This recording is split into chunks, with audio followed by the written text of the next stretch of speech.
예, 화면 나갈 때 있잖아요. 남들이 보면은 의원님하고 저하고 싸운 줄 알겠어요. 뭐 코가 이렇게 나와 있어. 어우 지쳐요. 아, 너무 더워, 너무 더워, 날- 진짜 더워. 한 그러니까. 100m 걸어왔거든요. 네. 한 1km 뛴 것 같아. 야, 몸은 그렇게 좋으신 분이 100m 좀 걸었다고 이렇게. 더워요. 진짜 덥네요, 덥긴. 네, 진짜. 여기 밖에서 생계 종사하는 분들 어떻게 해, 이거 큰일 났어. 그러니까요. 아리백 해야 돼. 아리백 해야 돼요. 원전이 친환경인 나라는 대한민국밖에 없습니다. 자, 여러분 시작할게요. 힘들 내시고 덥지만 놀랍게도 다음 주 화요일인가요? 입추입니다. 입추예요? 다음 주 화요일. 근데 얼마 안 남았어요. 입추 다음에 처서거든요. 네. 입추 때는 더위가 안 꺾여요. 그렇죠, 이제. 처서 때 첫 서리가 내린다는 처서가 되면 네. 더위가 팍 꺾여요. 입추라는 게 이제 땅 속에서 가을의 기온이 이제 시작되기 시작하는 거니까. 그래서 이 24절기, 네. 12개월 24절기가 우리 동양에서 이제 만들어 놓은 게 24절기 아니에요? 기가 막히게 맞아요. 신기해. 징역 살 때 그 절기를 보고 살아요. 더워 죽겠거든. 슬라브에서 뜨거운 열이 푹푹 내려오죠. 2층에 사는 분들, 지금 징역에서 2층에 사는 분들 미치는 거야, 이게. 최은수는요. 예. 정상적으로 하면 의정부 교도소로 가야 되는데 예. 동부 구치소로 갔어요. 요즘 에어컨 나오는 구치소가 있다니 거기 아닐까요? 최신식 시설로. 야. 자, 어쨌건 여러분, 자, 덥고 힘들수록 힘내시고, 네. 자, 여러분들께 힘을 드리겠습니다. 전혀 다른 시각의 최고급 정치평론, 정치천재 정봉주, 지니어스 정, 69번째 시간입니다. 정봉주 민주당 교육위원소장 나오셨습니다. 어서 오십시오. 네, 안녕하세요. 정봉주입니다. 야, 69회, 다음 주 70회. 그리고 나서 조금만 지나면 100회. 아니, 총선 때쯤 되면 100회 되지 않을까요? 대충 그렇겠죠. 100회가 너무. 100회만 하고 끝냅시다. 그게 아니고. 네? 아니, 100회를 공개 방송으로 하시죠. 그래도 되고. 그러니까 100회만 하고 끝내자는 말은 네. 의원님이 더 이상 안 보고 싶어. 국회에서 보고 싶어. 저도 그랬으면 좋겠습니다만 지금 떨어지는 험지로 출마해야 되지 않을까 하는 생각이 듭니다. 민주당 살리기 위해서 또 살신성인의 자세로 해야지. 이래도 어떻게 살겠어, 민주당. 다 서로 당선되려고 어저께 기사 올드보이들의 귀환. 한국일보에서 프레임을 만들긴 한 거지만 네. 고통스러워요. 거기서 또 한 1, 2% 날아가거든요. 네. 이번엔 무조건 1% 싸움이에요. 그런 접전 지역이 부지기수거든. 그런 데가 50군데야. 알겠습니다. 근데 아까 제가 드린 말씀은 우리 방송 들으시는 분들은 다 아시겠지만 제가 이제 소위 말하면 납곰수 퀴즈로서 지금 납곰수 4인방을 다 좋아하는 입장에서 요즘에 상황도 별로 좀 마음이 아프고 근데 이를테면 17대 국회의원이 22대에 들어가면은 무려 20년 만이잖아요. 육선 의원이에요. 그래서 한번 그때 그 감정. 의원님이 이제 감옥 들어가기 전에 제가 낙곰수 들으면서 느꼈던 그 감정. 이 사람을 내가 다시 국회의원 만들고 싶다. 그 꿈을 이뤄주시기 바랍니다. 하겠습니다. 꼭 하겠습니다. 그리고 날씨가 더워서 지금 못 일어 쓰시는 분이 계세요. 그러니까요. 지금 오늘의 최고의 이슈는 아마 잼버리 대회가 아닌가 싶은데. 잼버리 대회 한 장면 한번 볼까요? 어제 개영식, 지금 잼버리 대회가 이제 개막하듯이 개영식을 했는데 윤석열 씨가 자리에서 모니를 합니다. 그래서 김건희가 잡아서 올린 장면이거든요. 그럴 수 있어. 뚱뚱하면 모니를 할 수 있는데 문제는 이 행사를 오기 전에 지역 기업인들하고 만찬을 했다는 사실에 사람들이 지금 의혹을 한번 가져보는 거예요, 한번. 여기까지요. 더 이상 이야기 안 할 거야. 그러니까 만찬하면 짱 했을 거 아니에요. 건배! 술을 드셨겠어요, 대통령이. 아니, 물잔으로. 그럼요. 잘해보자. 일으켜 세워보자. 그런데 자기를 일으켜 세워달라는 얘기였었네. 저러고 있으니 나라가 일으켜 세워지겠냐고 지금. 나라 경제 잘 일으켜 보자. 그러니까 본인이 나라 경제라고 착각을 하신 것 같아. 나를 잘 일으켜 세워봐라. 참. 그리고 진짜 이 잼버리 대회는요. 예. 이제 이게 원래 잼버리를 91년도에 유치했어요. 한국이. 고성에서. 네, 고성에서. 예. 그게 벌써 32년 전이죠. 고성은 경남 고성이 있고 강원도 고성인데 저 때는 강원도 고성에서 네. 했죠. 그때 행사 잘했더라고요. 그러니까 노태우 말이었어요 그때가. 그래가지고 박근혜 때 예. 우리도 잼버리 한번 다시 유치해보자라고 이제 추진을 합니다. 아. 그래가지고 문재인 대통령 당선되고 8월 달에 확정이 돼요. 실제로 이제 준비는 이제 뭐 꾸준히 해오고 있었겠지만 예. 쏟아부은 돈이 거의 1,000억 넘어가요. 거기 근데 들어간 돈에 비해서 너무 열악하더라고요. 근데 숲이 없다면서요, 숲이. 이 대학교 때 지금 이미 50명 쓰러졌다는 거 아니에요? 그러니까 저기 새만금. 간척해놓은 예. 허허 벌판에 고성 때는 나무도 있고 막 그랬거든요. 숲이 있어 괜찮다 예. 그래요, 그때는. 근데 거기다가 뭐 화장실도 막 물이 안 나오고 거기다가 숲이 없고 그러다 보니까 지금 나라 망신시키고 있습니다. 와. 그 돈 다 어디로 갔을까? 갑자기 궁금해집니다. 1,000억 원대의 돈이 투자가 됐다면 그 정도의 시설을 열악하기는 힘들거든요. 뭐 나무를 심든 뭐 하든 뭐 뭔가를 했어야 되는데. 그러니까 다들 걱정하더라고요. 네. 다들. 그저 그 야영장이요 무려 6km짜리 길이가. 아.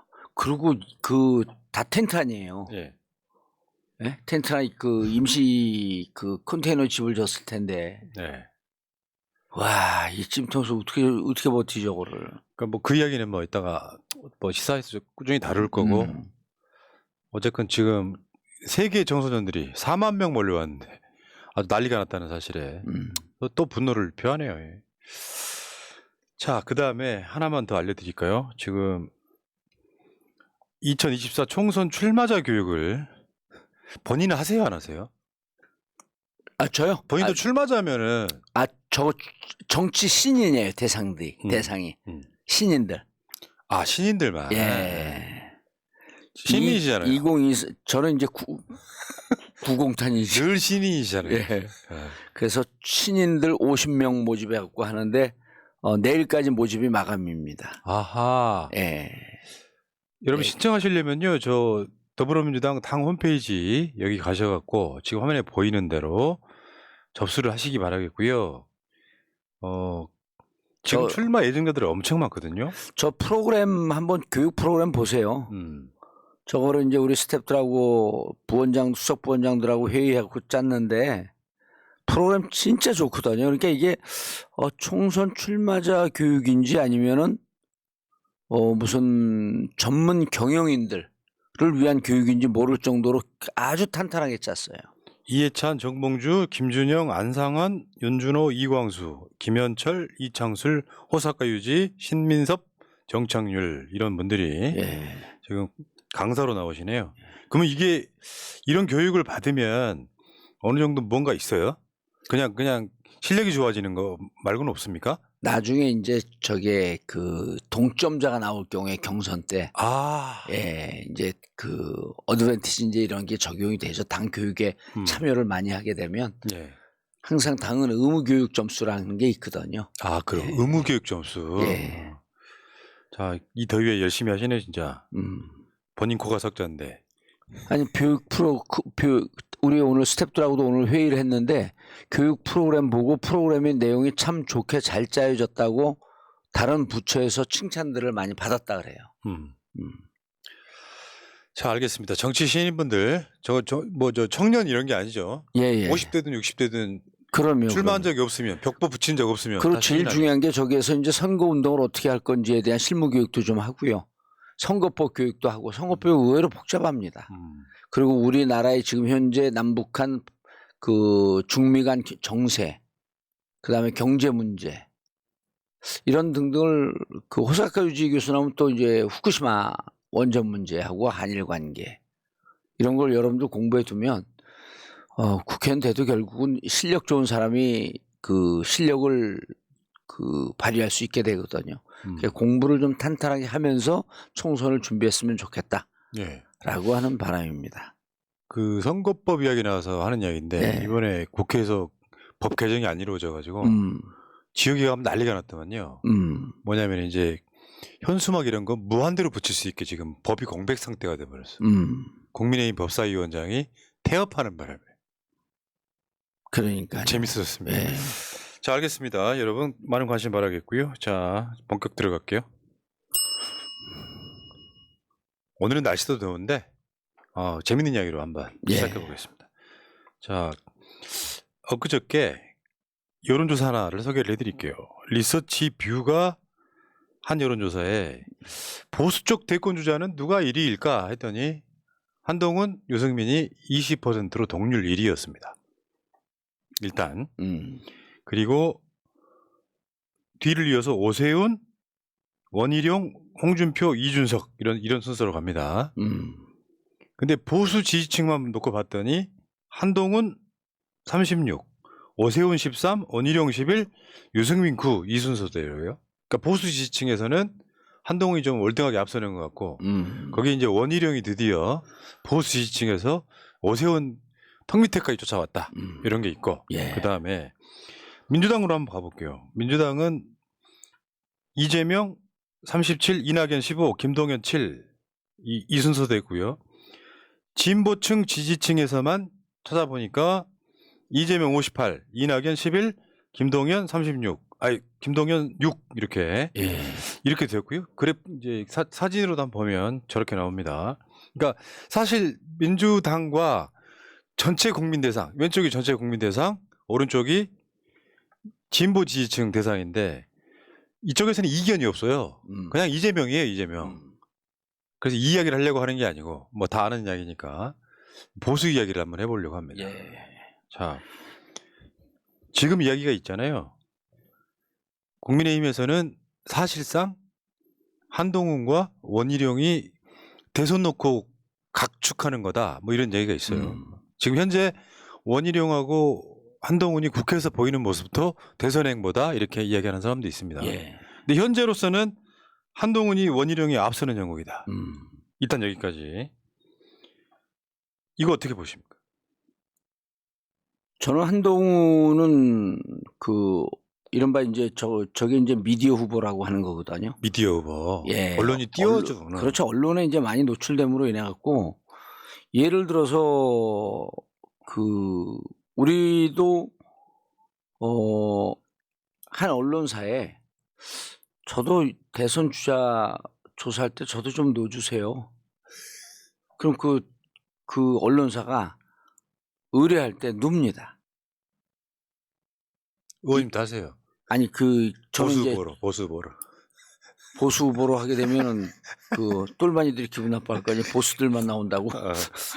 근데 그래서 그건 말씀은 뭐냐 하면 미디어에 많이 노출된 거에 대한 인지도를 지금 조사한 거에 불과한 거예요, 저거는. 그러면은 실질적으로 보수의 오피니언 리딩 그룹에서 어디로 가느냐가 이게 지형을 바꿔놓거든요. 저는 결국은 저 보수 지형의 싸움은 원희룡과 홍준표의 싸움이라고 봐요. 한동훈 아니고? 한동훈은 이제 빠진다니까요. 페이스메이커? 그렇죠. 저 페이스메이커도 안 돼요. 저 양반이 법무부 장관 그만두고 언론에서 사라지잖아요. 그러니까 이제 법무부 장관에서 무슨 국무총리 설도 그 찌라시에 돌고 그랬잖아요.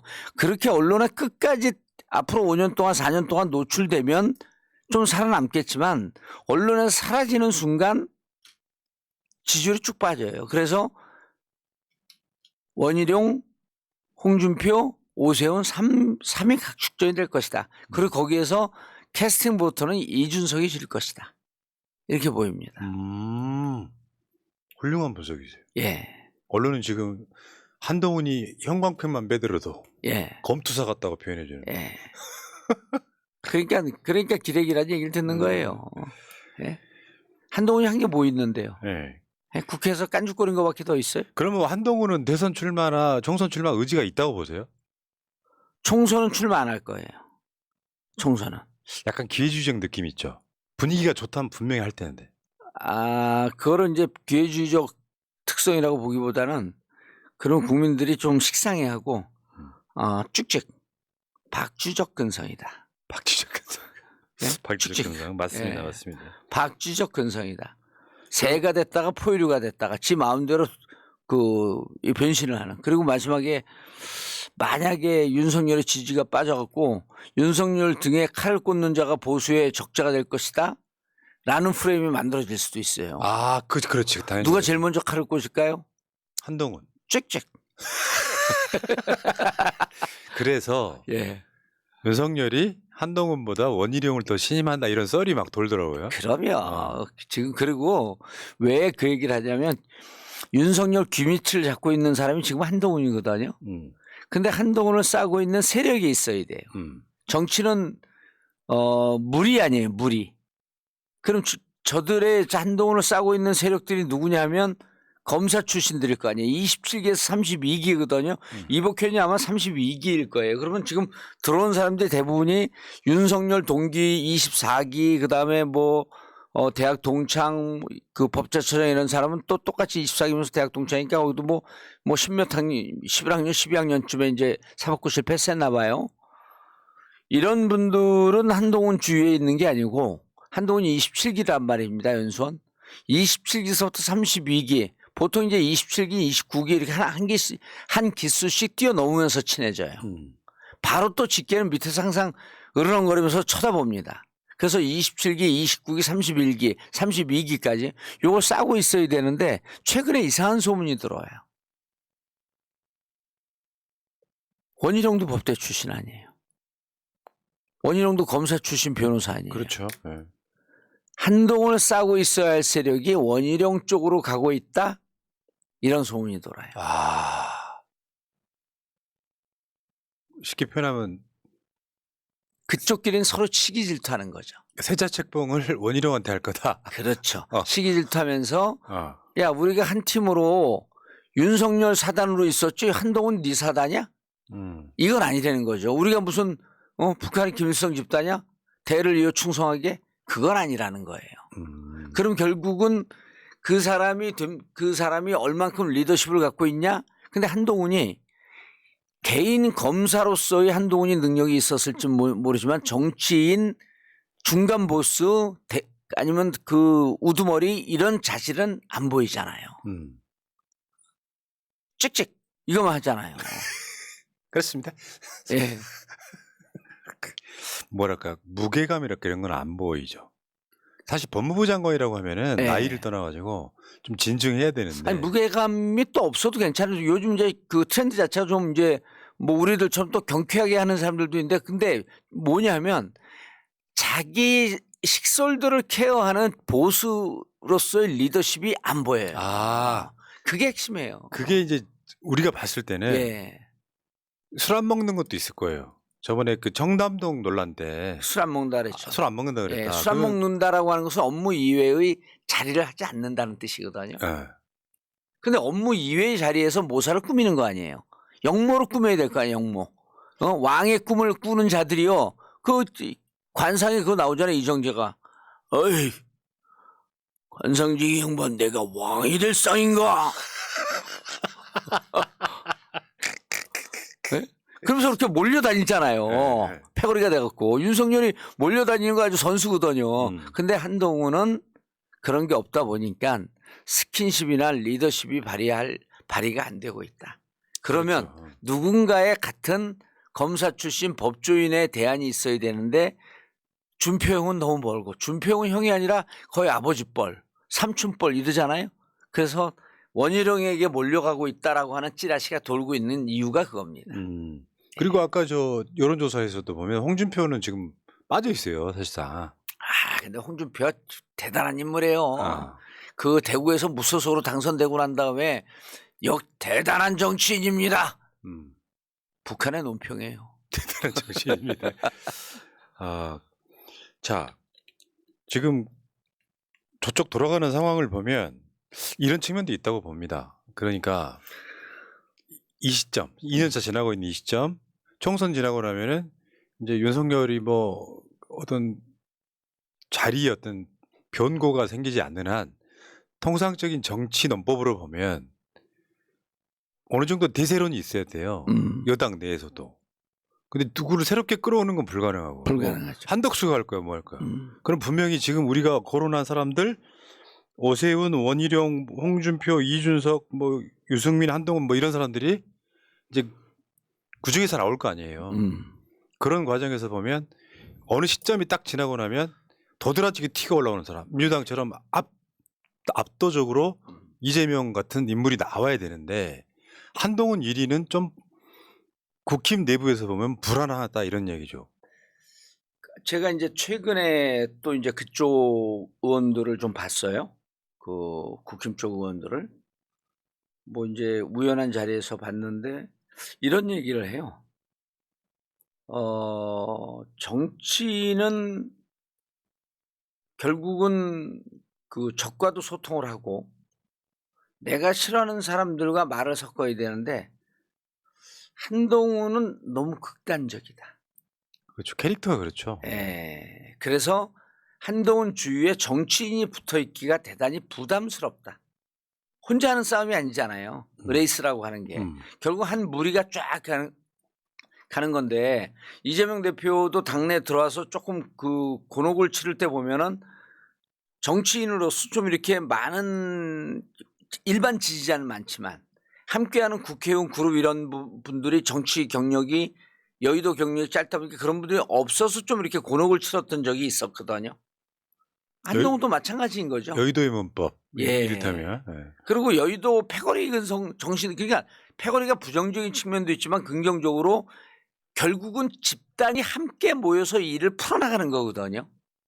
집단이 소통을 하고 그러다 보면 그게 하나의 소그룹이지만 일정하게 민주주의로 소통을 해야 되는데 그 안에서 한동훈이 전혀 대화가 안 되는 거예요.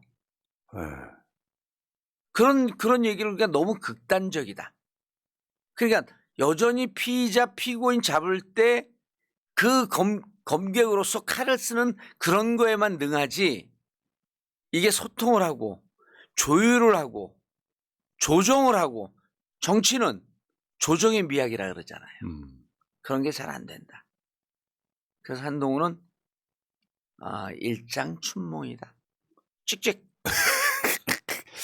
그래 보입니다. 그러니까 예를 들어서 지금 공동 1위한 한동훈과 유승민이 유승민도 간혹 보면은 뭐 이재명 대표를 비판하거나 민주당 비판할 때 보면 저 사람도 그냥 별 볼 일 없는 보수 정치인이구나 하지만 상대적으로 한동훈에 비교해 보면 그렇게 큰 미움은 없거든요. 우리가 그런 정도면 중도에 있는 사람들은 홀딱 넘어간다는 거죠. 그러니까 유승민이 지금 저런 식으로 한 포지션을 차지하고 있는 한 완전 제거를 못하는 한 저는 윤석열도 힘들어지고 한동훈은 당연히 대선 주자가 안 될 거고 이런 측면들이 분명히 있다고 봐요. 그래서 제가 지금 나온 후보들을 쭉 이렇게 몇 명이 보면 이제 우리가 이렇게 우리는 그 호모 사피엔스 종에서도 또 다시 종 세분화된 호모 폴리티쿠스 아니에요? 정치적 인간. 그러니까 born to politics예요. 정치를 안고 태어났다. 그게 어렸을 때 100일 때 그 돌 때 뭐 이렇게 쥐라 그러잖아요. 근데 저 같은 경우는 돌 때 쥐는데 아무것도 안 줬다는 거예요. 그래서 왜 아무것도 안 주냐? 돈을 쥐든 볼펜을 쥐든 뭐 연필을 쥐든 실을 쥐든 줘라 그러니까 그때 1살짜리가 왜 여기 국회의원 배지는 없냐? 이랬다는 거 아닙니까? 웃자고 하는 얘기인데 딴 생각하고 계셨었죠. 아니요, 지금 깊게 생각하고 있는 깊게. 그러니까 우리는 born to politics. 정치를 안고 태어난 사람들인데 저 사람들 몇 면을 쭉 놓고 보면요. 공교롭게도 다 스킨십이나 그 동료들과의 소통 능력이 이상하게 떨어지는 사람들이야. 다 후보들이. 희한하네 진짜. 그럼요. 그게 검사 출신의 특성인가? 요 중에서 가장 주위와 소통을 잘하는 사람이 원희룡이에요. 1등이. 아하. 소통으로만 보면. 그래서 소통으로 후보를 뽑아라 그러면 1등이 원희룡, 2등이 이준석이에요. 3등이 홍준표, 오세훈 3등 동률입니다. 그러면은 본선에는 못 나가죠. 그 한동훈은 3등 아래로 쳐지니까. 본선에는 3등까지 나가는 거거든요. 근데 다 스킨십들이 떨어져. 그나마 원희룡이 정치인으로서 가장 스킨십과 소통 능력이 제일 좋아요. 요즘 빽빽거려서 좀 이상한 짓을 해서 그렇지. 그 오늘 있잖아요. 예. 유승민이 한 말인데 윤석열이 당 장악했다고 착각하고 있다. 총선이 끝나면 도와줄 것 같냐 이런 말을 합니다. 진짜 그러니까 유승민이 아예 이제 다 벗은 것 같아요. 유승민은 지금 핵심을 꿰고 있어요. 뭐냐면 저쪽의 셈법이 이거 같아요. 어차피 이번 판에서 민주당이 이길 것이다. 어느 정도일지 모르지만 지금 상황에서 민주당이 이기면 총선이 끝나면 검사 출신들은 빼고 나머지 사람들이 총선 패배의 원인을 찾고 책임을 물어서 윤석열에게 등을 질 것이다. 이 얘기를 한 거거든요. 그럼 전 그다음 스텝도 갈 수 있다고 봐요. 그러니까 예. 조금 더 이야기를 나가 보면 이번 총선에 윤석열이 명운이 걸려 있어요. 예. 민주당이 완전 대승을 하면 임기 채우기 힘들 것 같고 만약에 윤석열이 뭐 과반 비슷하게 이제 국민의힘이 차지하게 된다면 임기는 완주할 가능성이 높아지고요. 그렇다 보니까 윤석열이 지금 하는 모든 행위들은 구구적 스탠스로 내 지지층들 다 투표장에 나와. 그러면 우리가 이긴다라는 전략을 구사 중인 거잖아요. 이제 근데 안 누구나 나오죠. 안 나오죠. 자부심이 되니까요. 총선은. 네. 자부심을 갖고 투표장에 나올 저쪽 진영의 유권자들이 얼마나 될까요? 네. 뭐가 자부심이 있어요? 그렇죠. 그러니까 예. 지금 진짜 중요한 거는 지금 오늘도 어떤 여론조사를 제가 보니까 민주당 지지층들이 전화 면접은 그렇게 답을 안 해요. 1000명 중에서 보수 진보가 100명 차이가 납니다. 1000명 중에서요? 1000명 그 중에서. 10% 차이가 나는 네. 건데. 그러니까 그 지지율 여론조사의 차이가- 적합성이 떨어지는 건데. 근데 중도가 보수 진보보다 많아졌어. 그 중도들은 대부분 투표장 안 나온다고 보면 되고. 그러면 지금 현재 전화 면접을 주로 그분들이 그 보수에서 떨어져 나가고 바로 진보로 오지 않거든요. 그럼요. 시간이 중도로 머무르는 그분들인데 그분들 투표장 안 나옵니다. 그러니까 지난 대선을 생각해 보면 돼요. 예. 지난 대선 때 사실상 보수 진보가 50대 50이 된 거예요. 문재인 대통령이 42%인가 1%인가 됐잖아요. 네. 그러니까 그때 이후에 보수 진보가 사실상 문재인 5년 지나면서 한 50대 50 됐다 이렇게 50. 보면 그렇죠. 현재로서는 촛불 이전까지는 보수가 한 5% 정도 많다가 네. 촛불 되면서 진보가 5% 정도 높아졌어요. 근데 다시 이제 문재인 대통령 지나면서 양쪽이 팽팽해진 거죠. 지금 이제 조금 한 2, 3% 정도 밀리죠. 객관적 지형은. 그런데 자동응답에서는 네. 민주당이 압도적이란 말이에요. 아, 그래요? 그거는 뭐냐면은 이쪽에서 윤석열을 극단적으로 싫어하는, 그래서 민주당이 다시 정권 잡았으면 좋겠다고 생각하는 사람들이 적극 지지층이 엄청 상존하는 거예요. 그분들이 한 50, 어. 정확하게 제가 보기에는 그분들이 60% 된다고 봐야 돼요. 콘크리트가 52%가 무너진 적이 없거든요. 그럼 60%예요. 그러니까 엄경영이라는 평론가 있잖아요. 예. 이 사람 맨날 언론 나와서 이야기합니다. 윤석열이 지지율 35% 유지하면 국민의힘이 이긴대요. 굉장히 산술적이고 예. 그 35%가 투표장에 다 나온다 이거지? 그런 거. 그런 거죠. 예. 간단하게 보시면 돼요. 저는 이번 총선은 대선이라고 봅니다. 제2의 대선. 아, 그러니까 잘못 뽑은 사람들이 예. 여기에 대해서 응징 투표하는 그런 가능성이 되게 높다는 그리고 거예요. 이번에 총선을 하면 음. 대선이 자칫 잘못하면 당겨질 수도 있겠다? 음. 이런 기대가 있기 때문에 총선의 기대가 무척 높아요. 그러니까 그거는 윤석열 반대쪽에 있는 사람은 기대가 무척 높다는 거예요. 그러니까요. 빨리 윤석열 와. 쪽에 있는 사람들은 기대든 뭐든 힘들어 죽겠어. 버티기도 한계가 있다. 라고 하면서 유야무야 있는데 반해서 이번에는 총선 이후에 바로 대선 가자. 뭔 말인지 다 알 거 아니에요. 네, 알겠습니다. 이 얘기 당연히 하지 말라고 제가 더 네. 이상 못 합니다. 해놓고요. 아, 그래요? 아, 용어는 안 썼어요. 용어는. 아이고 참. 아 눈이 되게 아프네요. 왜요? 아, 약시예요? 조명 때문에 난시죠 난시. 그러니까 눈이 밖에서 잠깐 밖에 나갔다 오는데 한 10분 정도를 이렇게 땡볕에 걸었어요 나도 잠깐 갔다 오느라고. 그러면 빛 들어오는 양이 엄청 많아지잖아요. 예. 방송 들어오자마자 또 조명 있잖아요. 눈을 못 뜨게 됩니다. 어. 뭐 잘 모르시는 분들이 여기 앞에 보이는 거 조명에 취약한 난시로. 아, 여기- 난시구나. 요걸 보고도 자꾸 선글라스 낀다고 뭐라 그래요. 또 뭐라 그래갖고 벗은 거예요? 끼세요? 아니요 지금 눈 좀 편해져가지고. 어. 자 그러면 아. 저는 원희룡이 있잖아요. 예를 들면 제 느낌은 그런 거예요. 국토부 장관에 임명된 게 인수위 시절 기획위원장하고 윤석열 정권의 내각 중에 가장 먼저 임명됐어요. 그 타임라인을 쭉 보면 예. 원희룡이 알았든 몰랐든 상관없이 음. 고속도로 종점 바꾸는데 이용됐다. 그러면 이게 원희룡이 뭐 여러 가지 장단점이 있겠지만 예. 제가 봤을 때는 양평 고속도로로 윤석열 신임은 얻었을지 모르나 예. 대선 주자로서 가치는 날라갔다고 생각을 하거든요. 음. 이번에 양평 군민들 여론조사 보니까 원안으로 해라가 60%가 넘고요. 예. 김건희 땅 쪽으로 가자 하는 게 한 20%밖에 안 돼요. 현실이 그래요? 그래요. 네. 오. 그러니까 실제로 조사를 양평 했구나. 사람도 다 알고 있는 거죠. 조사를 했구나. 어.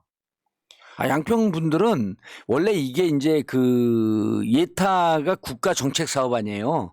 그 처음에 양평 군민들이 원한다라고 하는 것은 그 거짓 헛소리 한 거고 양평 군민들도 이게 뚫림으로 인해 갖고 교통 편익은 보겠죠. 그러나 6호선 국도와 서울 춘천간 고속도로가 제2차 순환도로 이거에 대한 소통을 해소하는 일이거든요. 그게 소통이 되면 양평 군민들도 편해지는 거예요. 그러니까 그분들이 보기에는 그 트래픽을 해소하기 위해서는 원안이 낫다라고 하는 거 그 지역 주민들이 누구보다 잘 알겠죠. 근데 그거 조사하고 난 다음에 저쪽 지금 그 국토부의 꼼수는 여론조사해서 하면 강상면 쪽이 인구가 많아요. 강상면 쪽이 한 3만 명으로 했고 인구가 제일 많은 지역이야. 그게 강상면으로 나올 줄 알았던 것 같아. 우리가 그거 꼼수 부릴 거다 그랬거든요. 강상면에 사람이 제일 많기 때문에. 그래가지고 현수막 몇백 개 붙이면서 여론전 했잖아요. 예. 안 먹힙니다. 아, 60대 20이에요? 그 정도. 아, 양평군들 훌륭하네. 왜냐면 양평 읍 사람들과 강상면을 합하게 되면 그게 4만 명쯤 된대요. 그게 압도적으로 우위인데도 이겼네. 그러니까요. 그러니까 결국에는 원희룡이 네. 이런 문제로 윤석열과 더 좀 지근거리에서 밀착한 느낌이 분명히 있고 네. 기자회견 막 하고 이러면서도 자꾸 밖에 나가서 전화 받고 돌아왔다는 뭐 그 썰이 그렇지만 저는 양평으로 원희룡이 날아갔다고 봐요. 근데 원희룡이 버텨주는 게 좋은데. 그러니까요. 제가 보기엔 원희룡은 약간 정신적인 문제가 있어 보이잖아요. 급격하게 막 분노 조절 장애가 있어 보이고 막 화내고. 그걸 상시적으로 치료하기 위해서 정신과 의사와 결혼한 건가? 그런가? 왜 있잖아요. 저 고속도로 종점 백지화 한다면서 예. 이재명 대표 한판 붙읍시다. 이게 정치인이에요? 자, 알겠습니다. 여기까지. 어쨌건 지금 근데 좀 귀여웠어요 그때. 그러니까 귀엽긴 한데 그게 대통령감은 아니라는 거죠.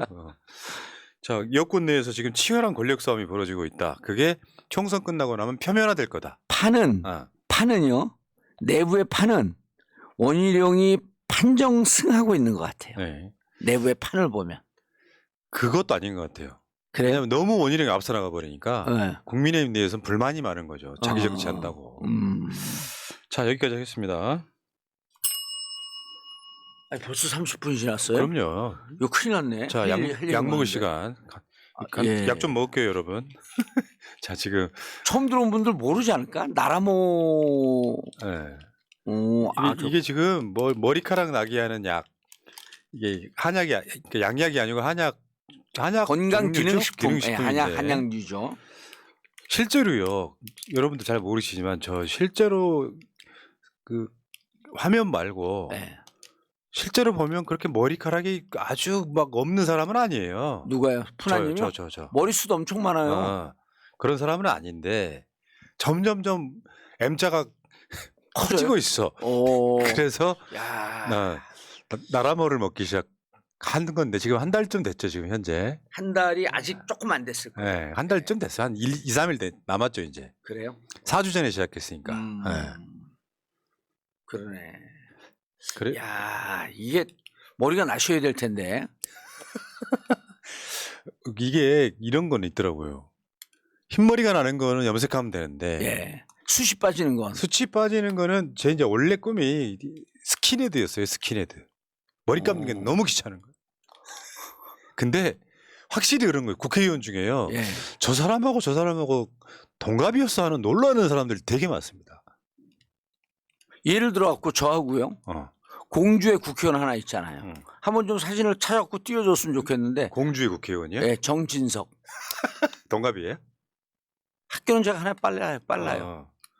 정봉주, 정진석은 한 10살 차이나 보이는데. 삼촌 같죠, 삼촌. 정진석은 한 70 보여.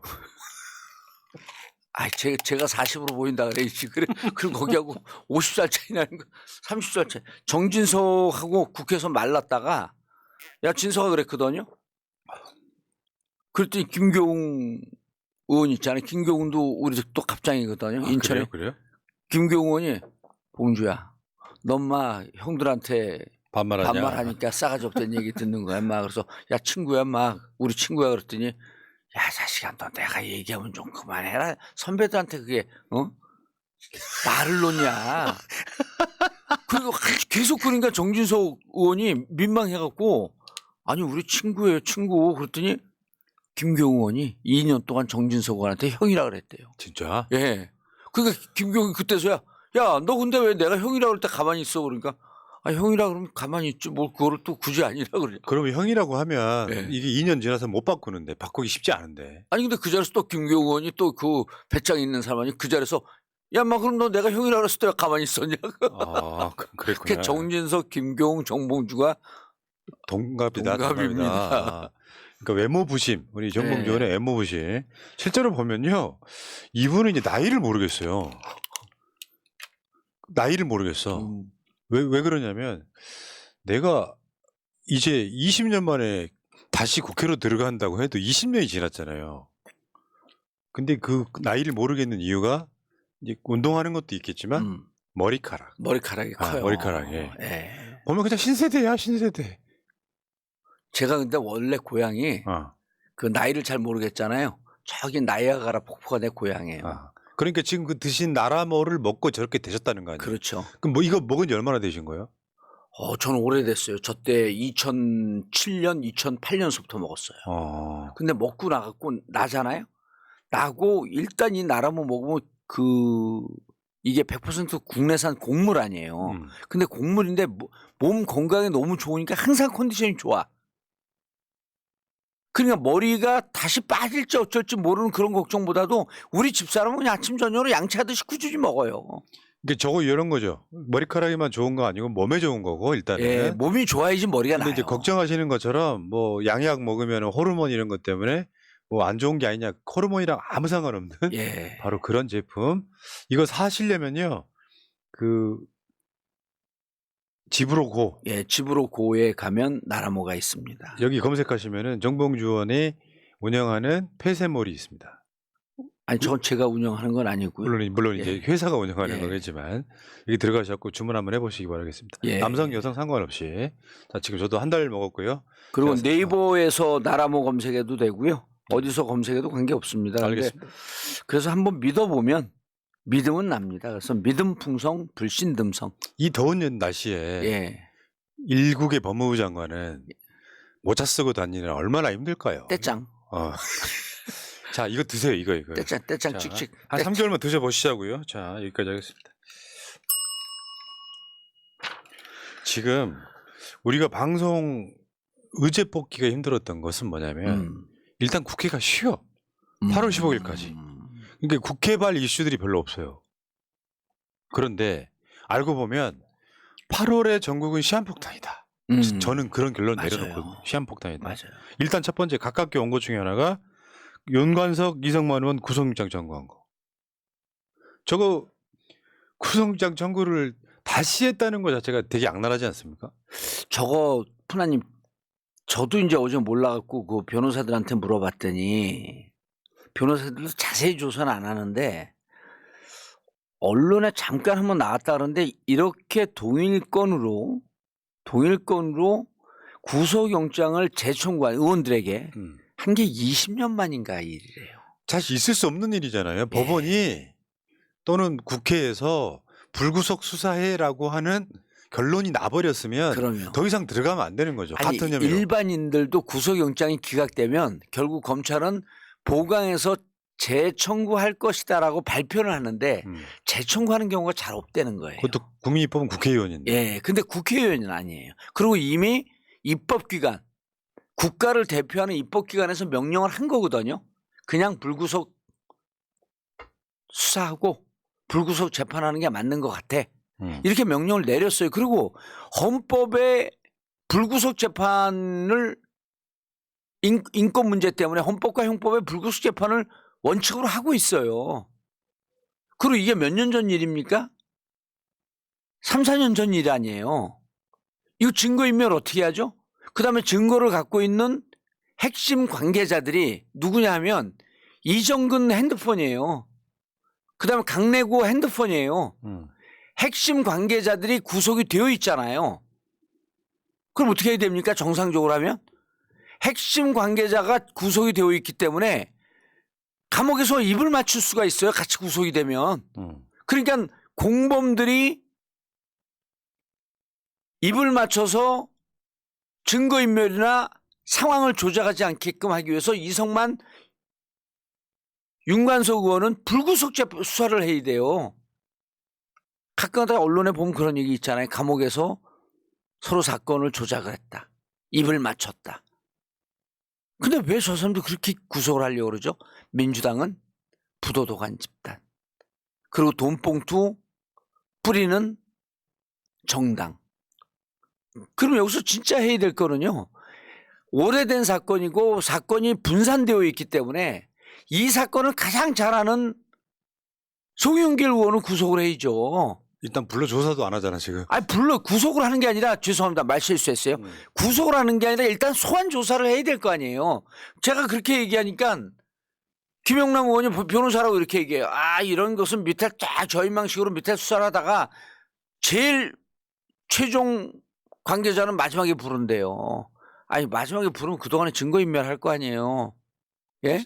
정치 수사네 그냥. 정치 수사예요. 아니 그동안에 그 핵심 관계자가 제일 핵심 관계자가 증거인멸할 거 아니에요. 도주 위험은 없어요. 증거인멸하는데 그 사람처럼 증거인멸을 잘할 사람이 어디 있어. 왜? 제일 잘하니까. 빨리 소환을 해야죠. 자기 사건인데.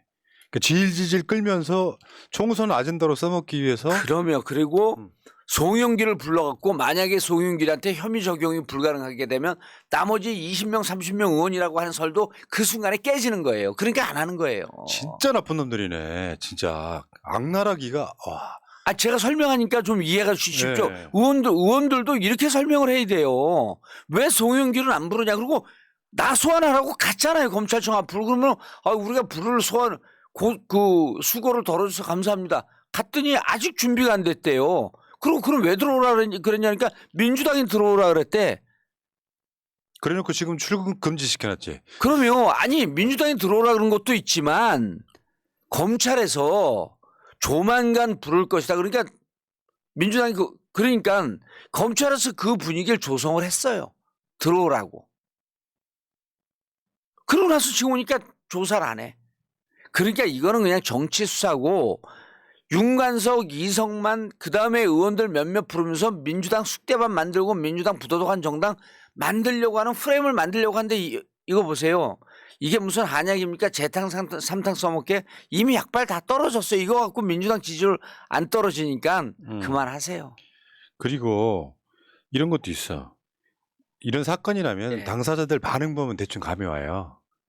정말 억울해 보이는 사람은 억울하다는 표시가 정확하게 드러나요. 이걸로 기소한 것도 제가 봤을 때는 대한민국 역사에 길이 남을 사건 중에 하나예요. 이 사건으로 마치 이게 돈 봉투를 돌려서 표를 매수한 것처럼 프레임화 시켜가지고 여론 작업하고 조중종이 도와주면서 민주당 한번 쑥대밭 만들어 놓은 거 아닙니까? 예. 그런데 이제 문제는 8월 달이 반은 그냥 국회가 휴가인 상태로 가버리는 16일 날. 16일 날. 예. 16일 날에 이제 임시국회가 시작되는 건데, 이 이후부터는 정말 국회가 아주 전쟁터가 될 것 같습니다. 첫 번째, 이재명 대표 관련한 영장 청구 썰이 있잖아요. 영장을 칠 거면, 쌍방울로 칠 거면 지금 현재 국회가 안 열렸을 때 치면 되는데 또 8월 16일 이후에 칠 거다. 국회가 열린 상태에서 민주당이 어떻게 하느냐 보자. 당연히 민주당 내부 분란용으로. 그리고 시끌벅적하게 국민들한테 보여줘야 돼요. 이게 무슨 그 체포 동의안에 가결하냐 부결하냐 그래서 민주당 이렇게 했고 계속 인구의 회자돼야지 민주당을 부도덕한 집단 부도덕한 당대표 이걸 만들어야 되거든요. 근데 여기서 한 발 더 나아가면 추석 전에 치지 않겠냐. 추석 밥상이요. 그렇게까지 지금 이야기하고 있는데 그 모든 게 다 정치 수사라는 거죠. 정치 수사예요. 어. 네. 이런 정권은 저는 전두환 때도 이렇게는 안 했던 것 같은데. 아니 검사기 때문에 하는 거예요. 검사기 때문에. 검사들이 할 줄 아는 게 영장 치고 구속하고 그러니까 압구정 정권이라고 하는 게 딱 맞아요. 그때 당대표가 그랬잖아요.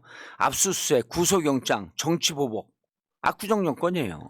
그런데 지금 이 상황에서 민주당 상황은 그렇지만 국회가 열리면 제일 먼저 나와야 될 이야기 중에 하나가 김건희 고속도로 국정감사, 국정조사. 국정조사. 예. 그러면 지금 국회가 열리기 전에만 그러는 게 아니라 민주당이 지금 계속 빌드업하고 있어요. 국정조사 요구하기 위해서 거의 날마다 기자회견하면서 언론들이 뭐 진보 언론에 주로 한정돼 있지만 노컷뉴스 포함해가지고 뭐 등등 해서 빌드업이 되고 있어요 지금. 그럼 국정조사 요구에 대해서는 지금 안 이루어지면 안 이루어질수록 국민의힘은 좀 위험에 처해지는 상황이 되지 않을까. 예. 윤석열 포함해가지고. 이게 여러분 지금 김건희 고속도로 양평 고속도로 갖고 민주당이 잘 싸우고 있어요. 근데 민주당이 설사 못 싸워도 이거는 저들에게는 아킬레스건이에요.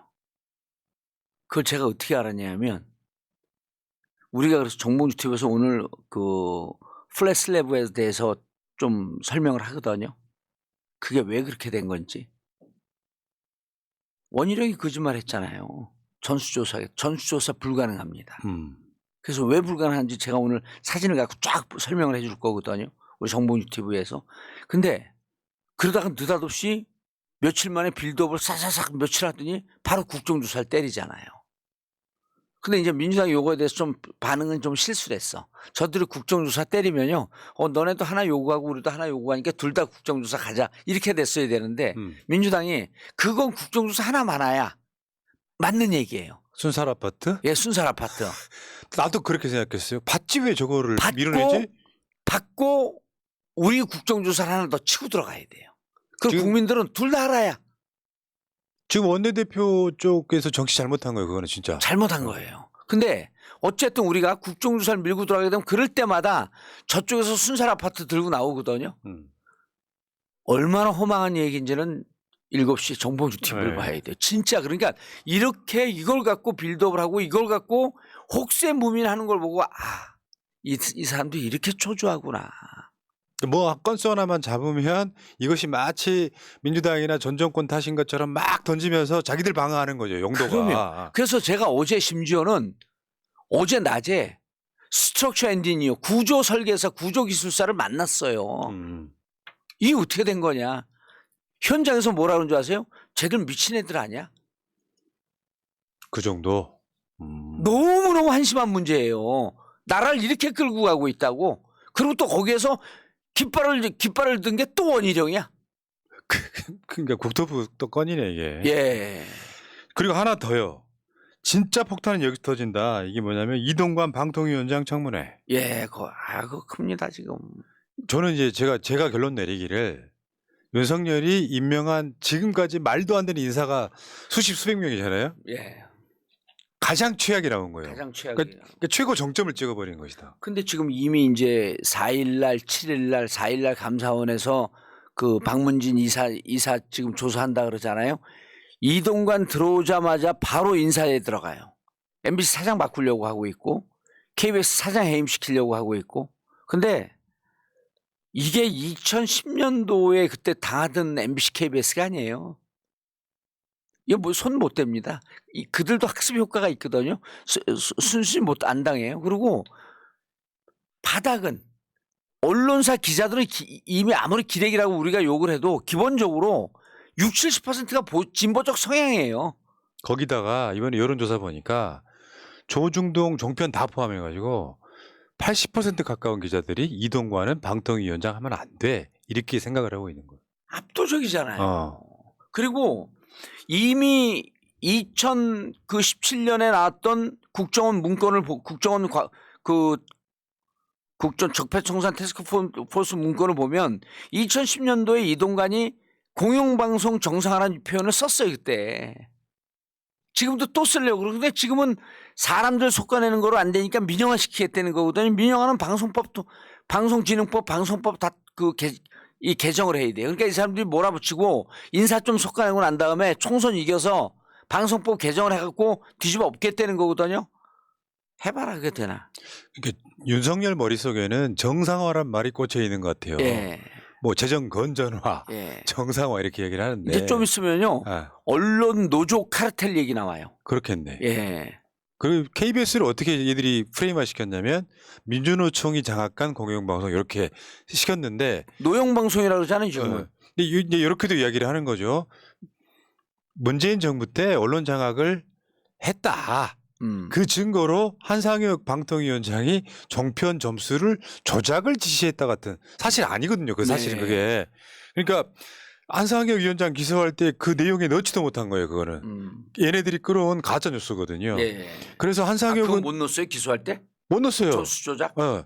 오. 점수 조작을 지시했다는 게 나온 게 없어요. 그러니까 아예 기소도 그걸로 못 했단 아니, 말이에요. 근데 점수 조작은 했어요? 아니요. 수정이라고 하는 건데 네. 그 부분은 방통위 직원이 한 걸로 나오고 있는 건데 수정할 수 있는 거잖아요. 잘못 수정할 나오면. 수 있죠 그러면. 네. 어쨌건 간에 그것이 이제 문재인 정부의 그러니까 방송 장악의 모습이기 때문에 우리가 그걸 정상화시키겠다라는 그걸 가져오는데 기자들 대다수가 불만인데다가 국민들도 이미 이동관은 잘못된 인사다. 거기다가 이동관은 저는 그렇게 생각해요. 언론 장악이라고 하는 프레임이면 극우들은 환영하죠. 이동관 임명하는 게 극우들 입장에서는. 근데 여기 학폭 같은 게 끼어요. 학폭은 용서한대요. 예. 학폭 같은 게 끼고 그러니까 이런 부분들까지 생각을 하면 가장 나쁜 인사이기도 하지만 이거는 진짜 자충수다. 왜냐하면 이동관을 반대하는 국민들이 또 60% 이상 넘어갈 텐데 학폭까지 포함이 되면 70% 정도 돼버리는데 만약에 이동관을 임명을 강행했을 경우에 이동관이 본격적으로 언론 장악 시도하면 민주당이 탄핵해야 된다라고 하는 썰이 지금 벌써 썰썰. 민주당은 송혜교를 세워서 기자회견을 하는 게 좋을 것 같은데 연진아 넌 안 돼. 동관아 넌 안 돼. 자, 근데 사실상 알고 보면 아젠다가 검찰이 만들어낸 뭐 저 윤관석, 이성만, 이재명 뭐 이런 뭐 체포 영장 뭐 이런 거는 지금 모든 거의 정점은 이재명 대표를 기소해야지 이 검찰의 칼춤이 끝나는 것 같아요.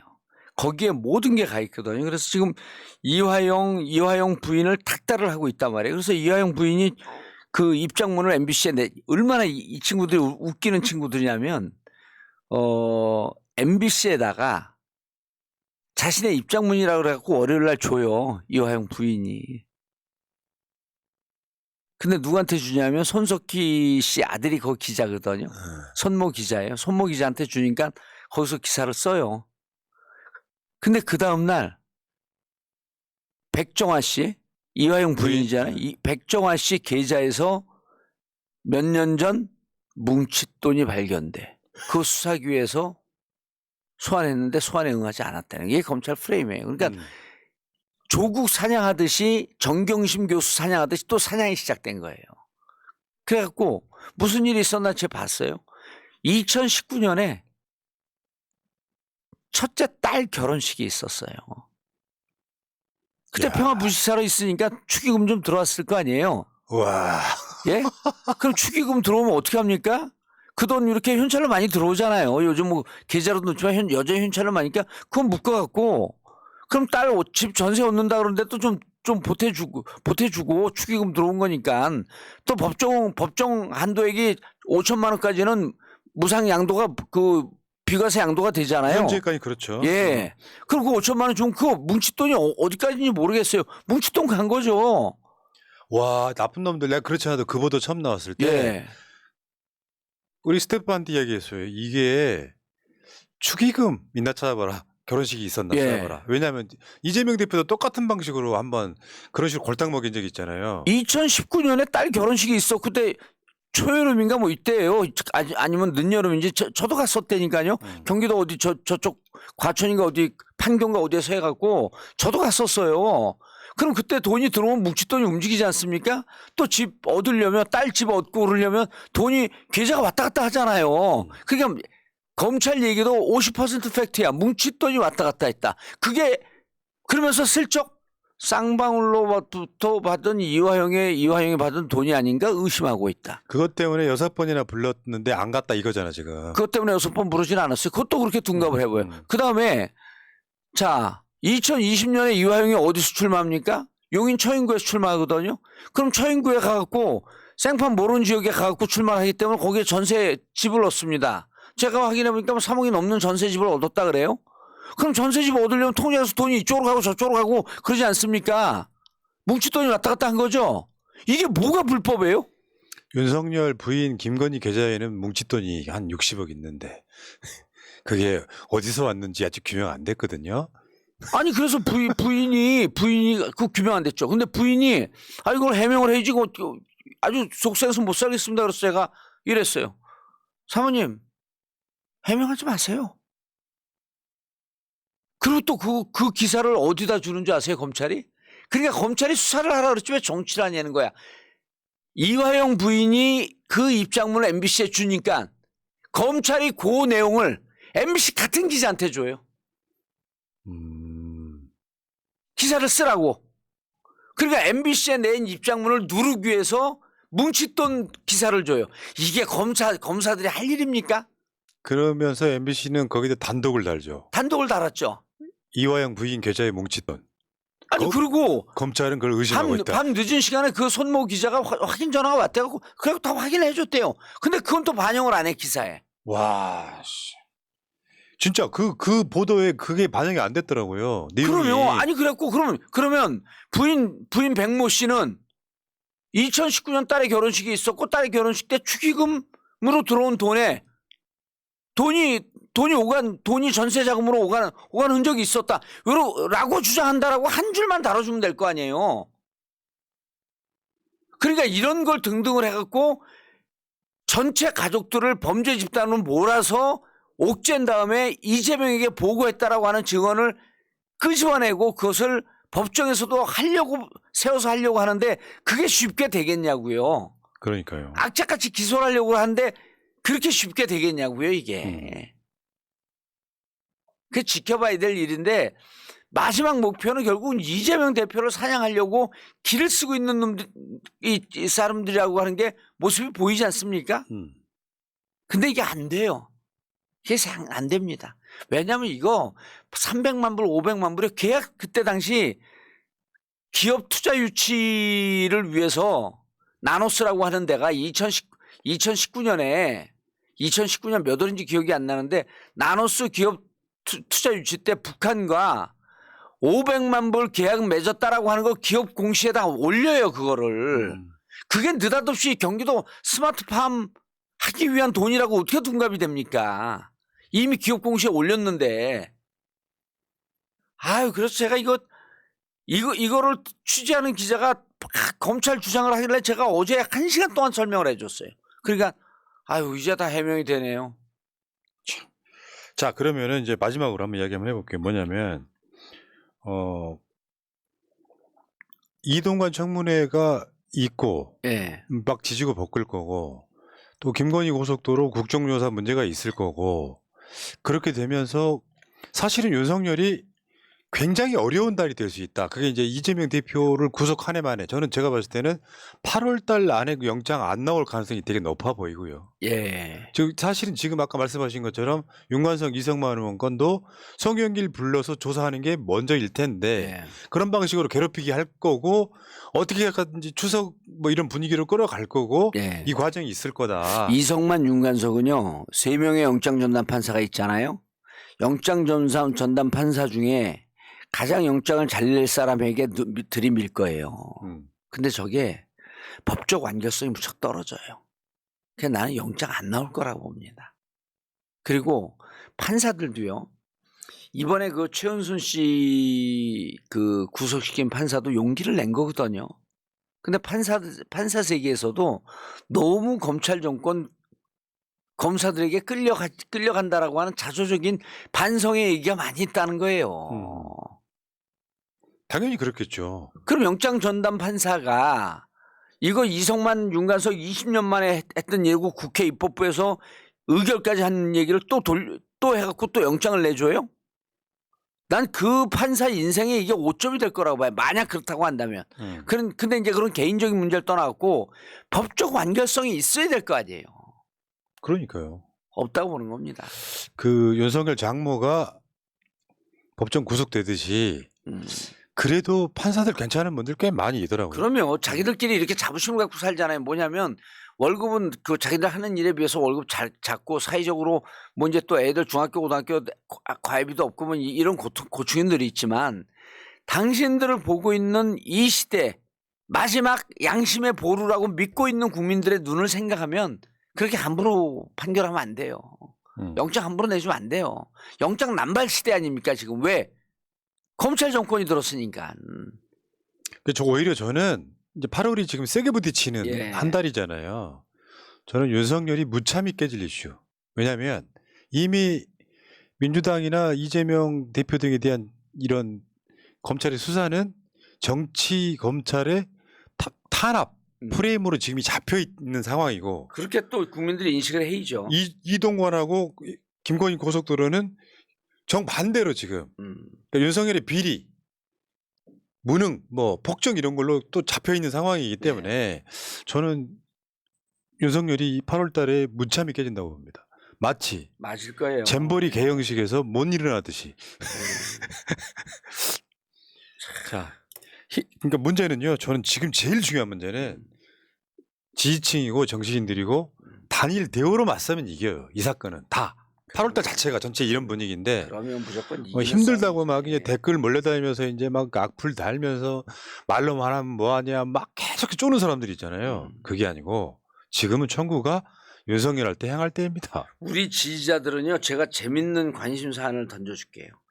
정봉주가 지역구를 어디로 정할 것인가 이거에 관심 갖고 그것 좀 추적을 하세요. 저도 모르는데 그 여러분들 막 어디로 가냐 관심을 갖고 그러게 되면 좀 희망 섞인 관심사 아니에요 그런 거는? 누구를 잡으러 갈까? 아니면 험지에 출마할까? 그러니까 우리끼리 싸우는 거 그만해야 돼요. 이제 요즘 좀 안 싸우는 것 같지 않아요 우리끼리? 싸우나요 여전히? 뭐 요즘 많이 좋아졌죠. 많이 좋아졌죠. 그러니까 압도적인 이재명의 위치가 있기 때문에 제가 봤을 땐 총선은 이재명으로 치른다는 게 뭐 99% 민주당 생각인 것 같습니다. 네. 이상민 빼고요. 조응천도 들어가지 않을까요? 정치는 그런 이야기까지는 안 합니다. 아 그런 얘기까지. 자 여기까지 하겠습니다. 오늘은 여기까지. 자 역시 천재랑 대화를 나눠야 내가 지식이 생기는 것 같아. 아까 그 신박한 이야기는 막 와. 재밌었어요. 예, 알겠습니다. 서로 힐링하는 시간. 예. 의원님 사랑합니다. 감사합니다. 예. 청지천재 정봉주 69번째 방송 마치고 새날에 있다가 4시 반쯤 오고요.